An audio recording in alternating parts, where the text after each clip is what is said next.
What it do, podcast crew? Welcome back to another episode of Fostering the People podcast, a podcast that encourages everyone to go after the goals that they want to accomplish and really foster growth within themselves, regardless of the foundation they started with. I'm your host, Alana, and if you have been listening so far, I just want to thank you so much for your continued support and just your overall empowerment to keep going. And if you haven't already, please tune in to episode 3 because we have our first guest speaker. And, I don't want to toot my own horn, but I think the episode was pretty great. And so definitely check it out because Sue Meredith is a former state representative and just someone who has completely supported me throughout my journey in my life. And I think that her story could be very beneficial to a lot of people. So let's be real. This topic was supposed to be completely different than what I had initially planned. But last night it came to me. It just came to me. And I'm like, you know what? How did I skip over this? This is something that really needs to be said if we are going to start setting the foundation to foster growth within our lives. And before I really dive into it, I just wanted to kind of let people sit with something. Have you ever been asked about your background and just how you've gotten to where you are, and you really filter out the things or gloss over the things that are really just negative or things that are really heavy? Yes, me too. So I wanted to talk about that because, as some of you may know, I am a former foster youth from the state of Missouri. And after aging out of care, even while in care, but after aging out primarily, I would get questions just about, my background. And I would purposefully gloss over my experience before and during foster care. And that, at the time, I thought that was just me protecting myself and not trying to overcomplicate things. But I ended up developing a sense of embarrassment and shame as a result of that, because I felt ashamed of where I came from. So let's pause for a second. Hiding parts of yourself in your journey does not protect you. It actually downplays where you've come from, the journey that you've been on, and how it shaped you. And your journey deserves more than that. Your story deserves more than that. And in order for us to get to where we want to go, again, we got to embrace our past. So, stripes are earned. They're not just given to you. You have to live through experiences in order to have the badge of honor. And that is what we're going to talk about today. Really, what it means to wear your stripes and badges of honor, but not to carry everything from your past into your future. So think about it. The resilience that you have, where did that come from? The ability to keep going even when things fall apart, where did that come from? And the idea that you even want to go after more and you feel empowered to go after more, all those things came from somewhere. For me, it came from just my experience in life thus far.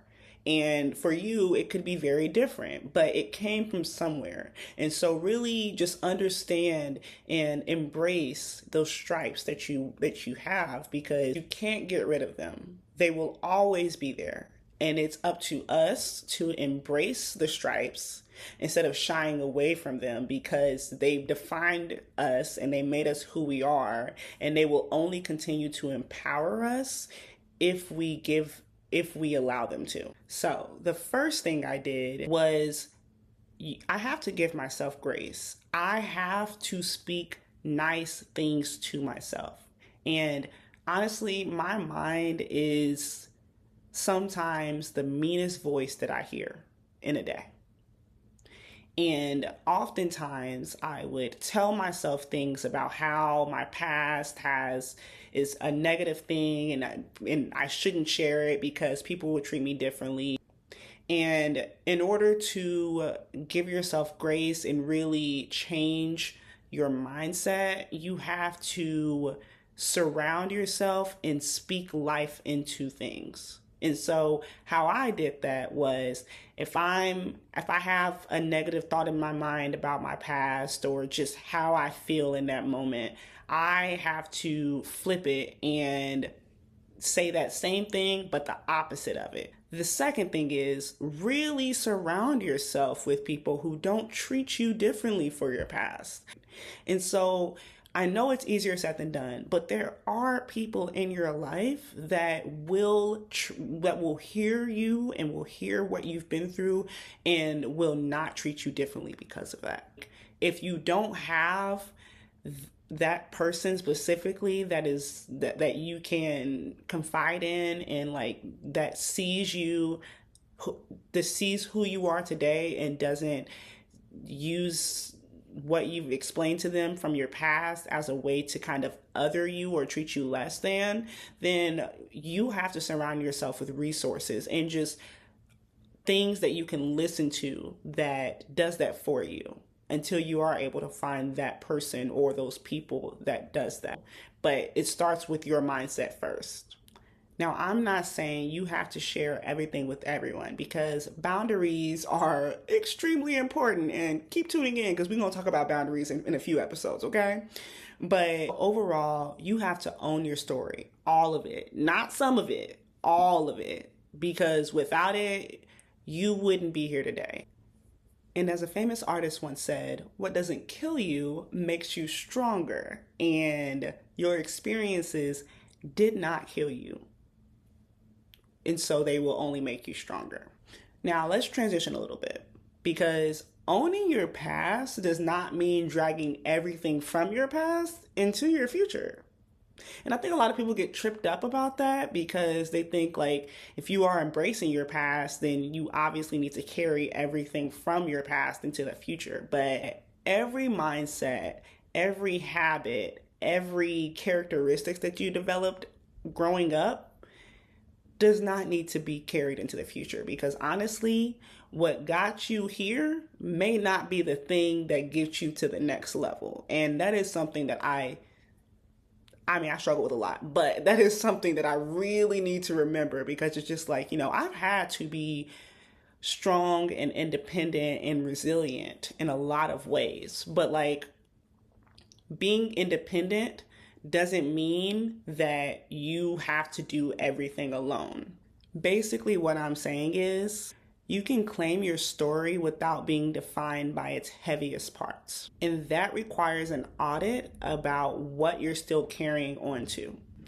So let's talk more about what it actually looks like to audit your life. Because what I don't mean is anything boring like taxes or finances or anything like that. What I really mean is taking an honest look at your life and really seeing what you're holding on to and whether or not it serves you and who you are trying to become. And this really shows up in 4 areas. So, the first one is habits. It can be as simple as how you speak to yourself when you do something that you're less than proud of. Because some habits are not just a personality trait. It's really the habits that you've had to develop in order to protect yourself. And yeah, they may have made sense then, but do they really make sense now? Are they keeping you comfortable or are they really holding you back because they don't really inspire or foster growth? The second one is mindset. And just having this idea that you are less than or that you have kind of like a scarcity mindset. And what that leads to is overall self-doubt, which does not support growth within your life. And the self-doubt be showing up in the most craziest of times. Like I could be kicking ass and taking names all week. And then one day I'm just like, I don't know why I'm just thinking so negatively about myself. And that is the thing that like really derails a lot of people from continuing to grow and foster growth within themselves, even if everything they're doing is actively like they're benefiting from, and they're seeing how it's benefiting others. So what I really mean is you really need a different operating system to get to the next level. Now, this next one may get a little bit uncomfortable to some people, but hear me out. Some of the people in your life are connected to past versions of yourself that no longer serve who you are today, nor does it serve who you want to be in the future.